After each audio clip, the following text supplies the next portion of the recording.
नीम करौरी बाबा या नीम करौरी बाबा की गणना 20वीं शताब्दी के सबसे महान संतों में होती है। इनका जन्म स्थान ग्राम अकबरपुर जिला फिरोजाबाद उत्तर प्रदेश है, जो कि हिरण से 1 किलोमीटर मीटर दूरी पर है। नीम करौरी बाबा जी का समाधि मंदिर वृंदावन में है। कैंची, नैनीताल, भुवाली से 7 किलोमीटर की दूरी पर भुवाली गाड़ के बाईं ओर स्थित है। कैंची मंदिर में प्रतिवर्ष 15 जून को वार्षिक समारोह मनाया जाता है। उस दिन यहां बाबा के भक्तों की विशाल भीड़ लगी रहती है। महाराज जी इस युग के भारतीय दिव्य पुरुषों में से हैं। श्री नियम करोली बाबा को हम महाराज जी कहते हैं। उनका जन्म एक धनी ब्राह्मण परिवार में हुआ। 11 वर्ष की उम्र में उनके माता पिता द्वारा शादी कर दिए जाने के बाद उन्होंने साधु बनने के लिए घर छोड़ दिया। बाद में वे अपने पिता के अनुरोध पर वैवाहिक जीवन जीने के लिए घर लौट आए। वह 2 बेटों और 1 बेटी के पिता बने। ऐसा माना जाता है कि जब तक महाराज जी 17 वर्ष के थे, उनको इतनी छोटी सी आयु में सारा ज्ञान था। आज बताते हैं, भगवान श्री हनुमान उनके गुरु हैं। उन्होंने भारत में कई स्थानों का दौरा किया और विभिन्न राज्यों में अलग अलग नामों से जाने जाते थे। गंजम में मां तारा तारिणी शक्तिपीठ की यात्रा के दौरान स्थानीय लोगों ने उन्हें हनुमान जी, चमत्कारी बाबा के नाम से संबोधित किया करते थे। कहा जाता है कि एक बार बाबा ट्रेन में सफर कर रहे थे, लेकिन उनके पास टिकट नहीं था, जिस कारण टीटी अफसर ने उन्हें पकड़ लिया।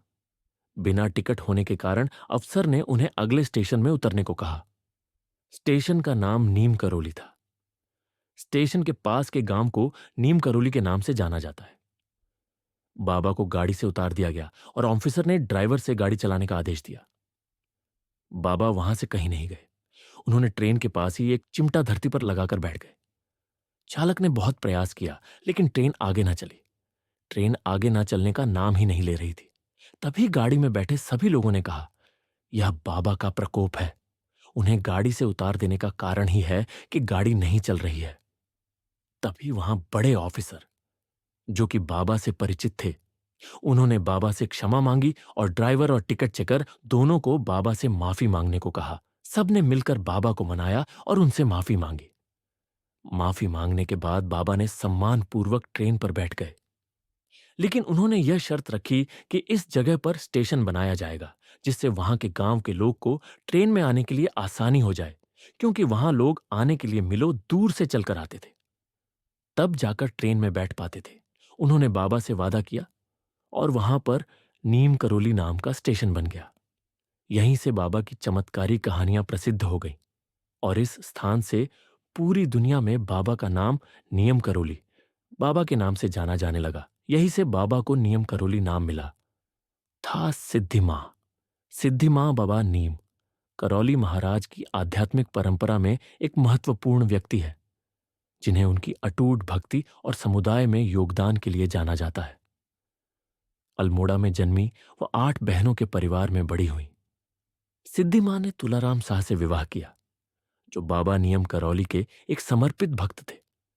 अपने पति की मृत्यु के बाद उन्होंने बाबा की सेवा करने की गहरी प्रतिबद्धता की और पूरी तरह से आध्यात्मिक साधनों को समर्पित कर दिया। जब बाबा नियम करौली महाराज ने 1973 में ब्रह्मलीन स्थिति प्राप्त की, तो सिद्धि मां को उनका उत्तराधिकारी चुना गया और उन्होंने कैची धाम मंदिर का प्रबंधन संभाला। यह जिम्मेदारी उन्हें आध्यात्मिक समुदाय में एक महत्वपूर्ण भूमिका में रखती थी। भक्तों ने उन्हें बहुत सम्मान दिया और अक्सर उनकी आध्यात्मिक स्थिति को बाबा के समान समझा। कहा जाता है कि बाबा ने ब्रह्मलीन बनने से पहले उनके लिए एक पंक्ति लिखी थी, मां, आप जहां भी रहेंगे वहां मंगल होगा। सिद्धि मां नियमित रूप से भक्तों के लिए कैची धाम में दर्शन सत्र आयोजित करती थी, आमतौर पर शनिवार और मंगलवार को। उनकी उपस्थिति को एक आशीर्वाद माना जाता था और कई भक्तों का मानना था कि उन्होंने बाबा की अलौकिक शक्तियां विरासत में पाई हैं। उन्हें दयालुता के लिए जाना जाता था और जो लोग उनके आशीर्वाद के लिए आते थे, उनके दुहक को दूर करने की उनकी क्षमता की व्यापक रूप से सराहना की जाती थी। उन्होंने अक्सर तीर्थ यात्राएं आयोजित की, जिससे उनके अनुयायियों में एकता और समुदाय की भावना बढ़ी। 1980 में